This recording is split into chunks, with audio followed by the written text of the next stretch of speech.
Alright, this is going to be a Chancellor Super Jump tutorial. Um, and there's a lot to note about this trick, so I would try and pay attention as closely as possible. So with this skip, there's a couple ways that you can start it. For starters, when you enter the room, you might have R2 connected. You might have both Jedi connected. If you have both Jedi connected, just kill all the droids down here and then go swap to R2. If you just have R2 and one Jedi connected, I would start the movement with R2 and then kill the droids while you're doing the movement with R2. Whatever is easier for you. But yes, so you can actually do this skip on both sides, and it also does not matter if R2 is player 1 or player 2. Like this. Like, you can still do this skip like this.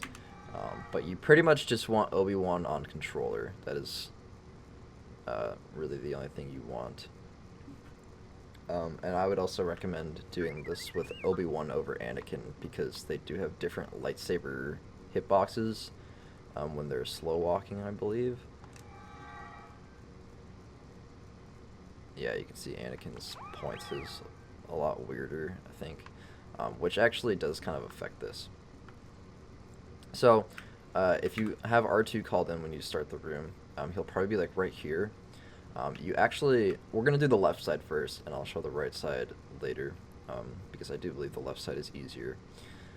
But you can't actually just go straight to the spot. You do have to come out a little bit, and then kind of go right to where this indent into the wall is.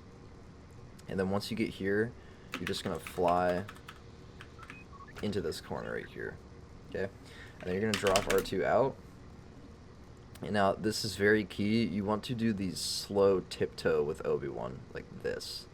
You don't want a slow walk like this. You need to do the tiptoe. So you can see on my controller, I'm literally barely moving the analog stick. And then you're going to tiptoe into R2, and eventually he's going to super jump. So as soon as you see him super jump, you need to press the force button with Obi-Wan and then call in R2. It's a pretty tight timing. Let me just show it here if I can get it.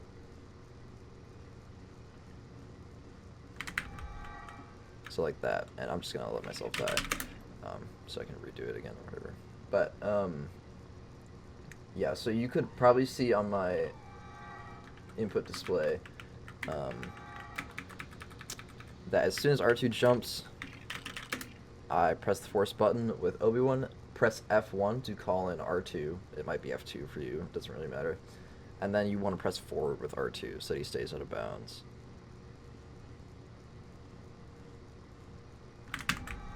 That.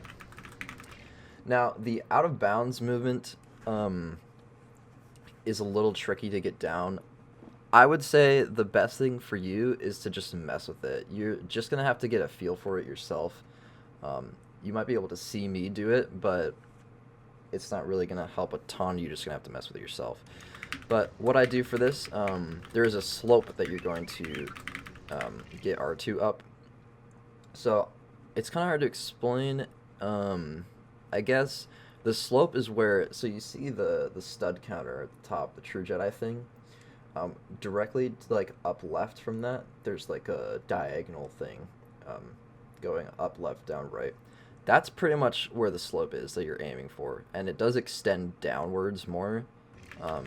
So yeah, so you'd see R2 kind of goes up there, like that, and that's pretty much how you get up the slope. You kind of, I hold straight left and then go forward and then come back and do it again.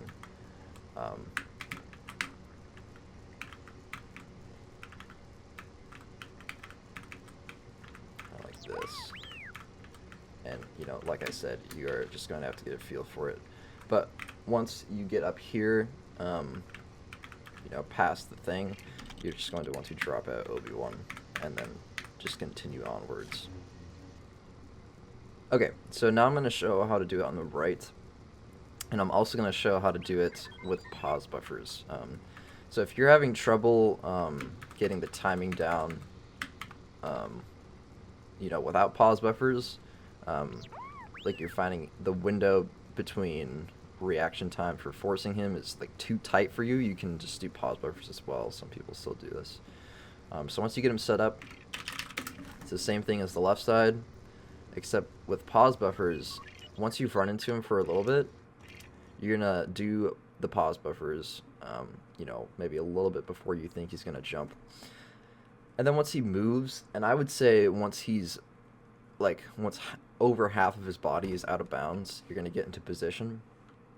So, once I'm here, I would set the controller down and then put my fingers on A and B, because A is the button I'm going to use to unpause, B is the button I'm going to use to force him, and then I just have my other hand ready to call R2 in, like this. So now he's out of bounds. This way is definitely, like, you might mess up the pause buffers, but it's pretty easy to get the timing down if you practice the pause buffer setup. Okay, so once you have R2 out of bounds on the right side, it's pretty similar to the left side. I kind of just hold upright.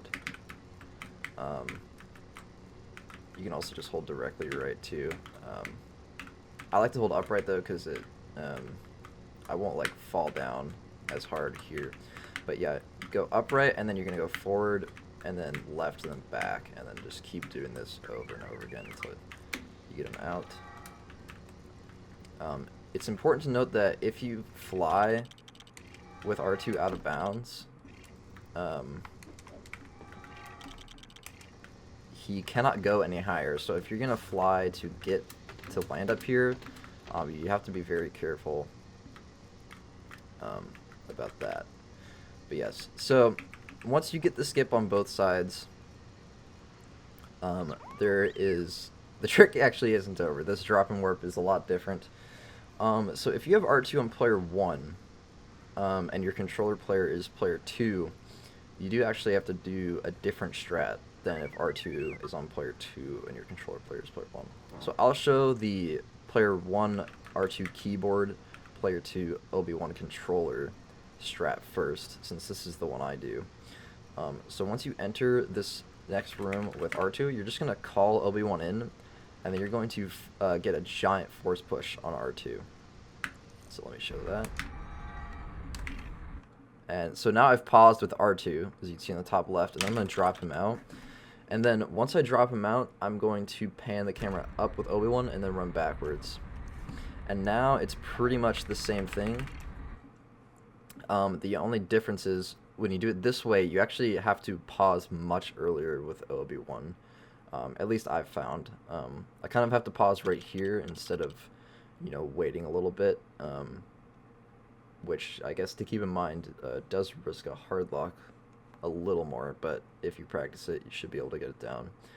But yes, and then I just drop out with Obi-Wan, and then I actually fly into that transition with R2.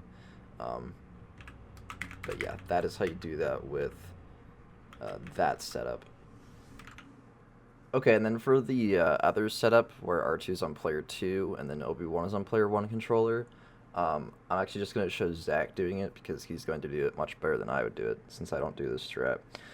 But basically, as soon as you enter this room, you'll be able to see on his input display, he calls in Obi-Wan on player 1, and then he swaps Anakin player 2, or to Anakin player 2, and then he's just going to drop out Anakin and pan the camera up with Obi-Wan, so that everyone gets off screen, and then he just comes back, and then does this trick normally. And then you will actually be Anakin here, instead of R2, so as soon as you get in here, just call in Obi-Wan, and then keep going. Obviously, you can do this extended 1P2C, you can just drop out or whatever. But yeah, that is how you do that with Obi-Wan player 1 controller. Something important I want to mention is that if you have enemy's aggro on the top, if you drop out R2, sometimes he will run away from this spot. So if that is the case, I would just force deactivate R2 here, and then you can still do the skip as normal. Just like that.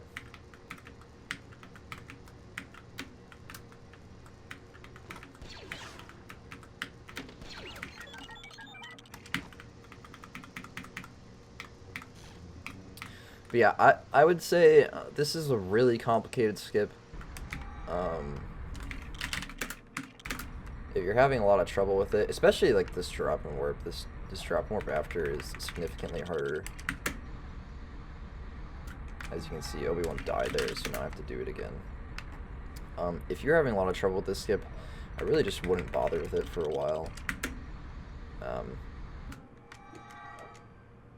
It is really advanced, and I was even considering not doing it for a little bit when I had like a 25 or something. So I guess that is something to keep in mind if you're struggling a lot with it. But yeah.